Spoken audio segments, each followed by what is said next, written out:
Well, hello and welcome to Over the Vast Nurseries. It's a beautiful sunny, if not a fairly breezy day here in the nursery. But you know what? It's great to be able to be outside, and best of all, to get the opportunity to show you some of the fabulous plants that you can grow in your garden right here in this region. That's the Northeast and Mid-Atlantic states of the US. And if you'd like to find out more about the plants, I'd like to suggest that you think about subscribing to our channel.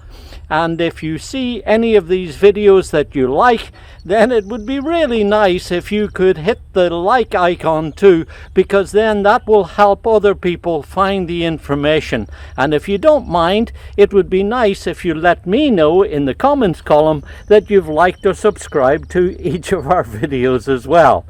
Now, today is a rather special day because, as you know, I really love my job, and the exciting part of that is introducing to you new innovative plants that are really special.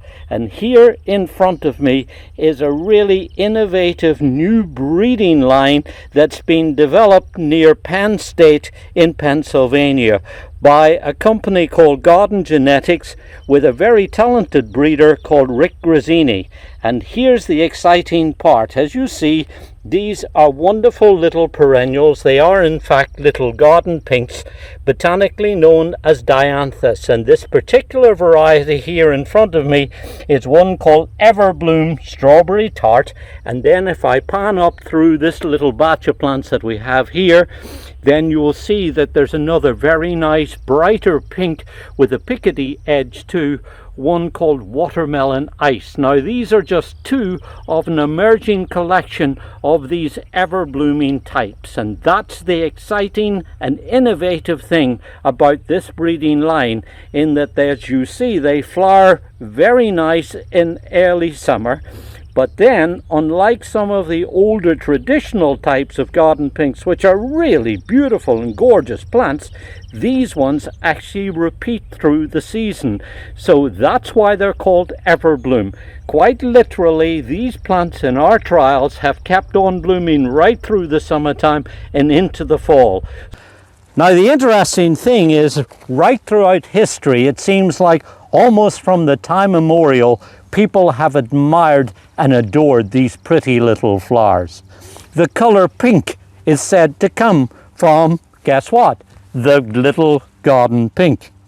And when somebody asks you, how are you? And you say, I'm in the pink.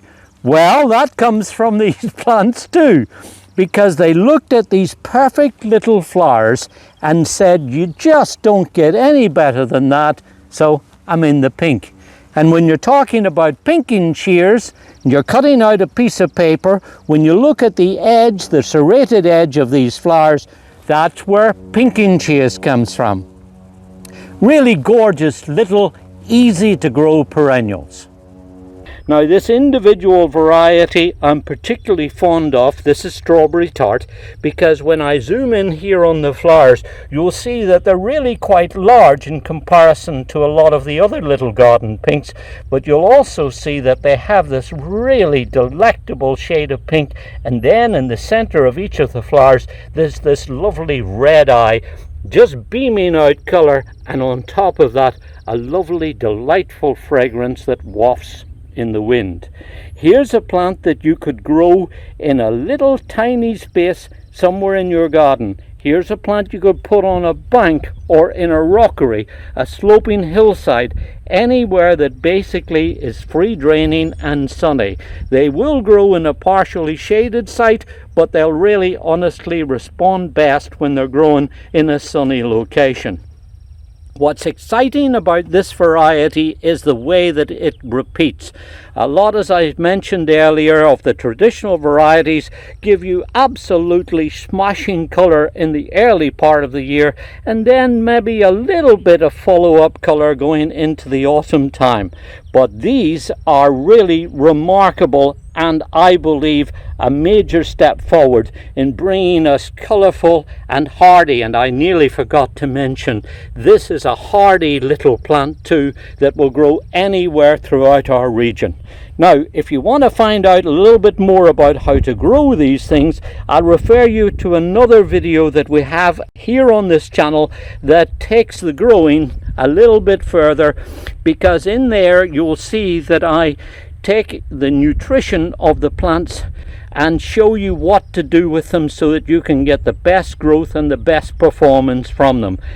In the short term, it's adding lime, because these plants come from calcareous soil areas. In fact, one of the parents of this range of breeding line comes from the Cheddar Gorge, the same place as the famous cheese comes from.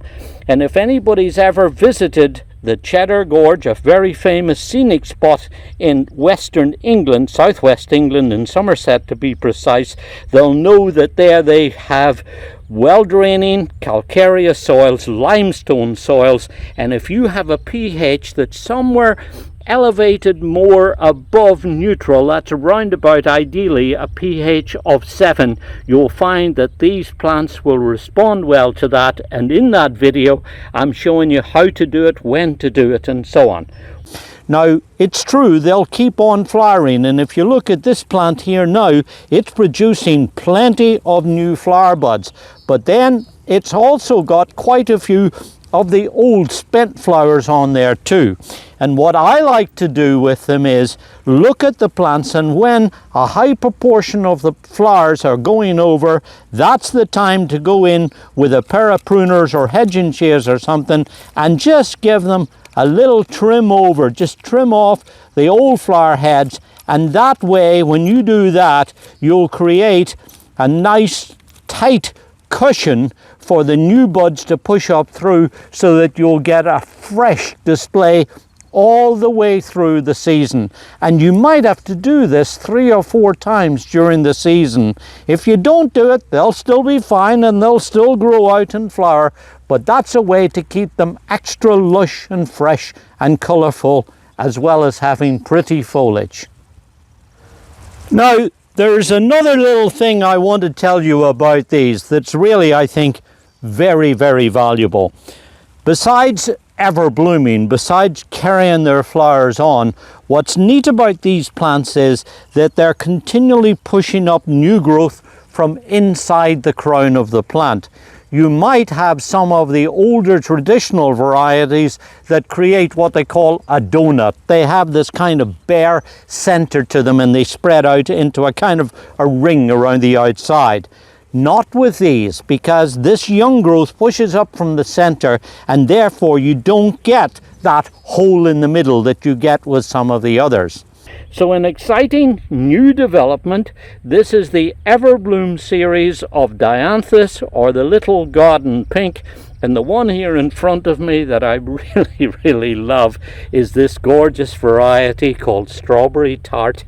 And then the one behind it with the picotee and a kind of nice bicolor is this particular one too, that's very nice, a little bit taller growing, as you see. It's called Watermelon Ice. So there you are. That's why I'm so excited about this new ever-blooming series of Little Garden Pink. Here's 2 varieties, but there's more coming. So I hope you get a chance to grow these, because they really are very special, and I think you're just going to love them. This is David Wilson. Enjoy your gardening. It's good for us, and it's very good for our environment too.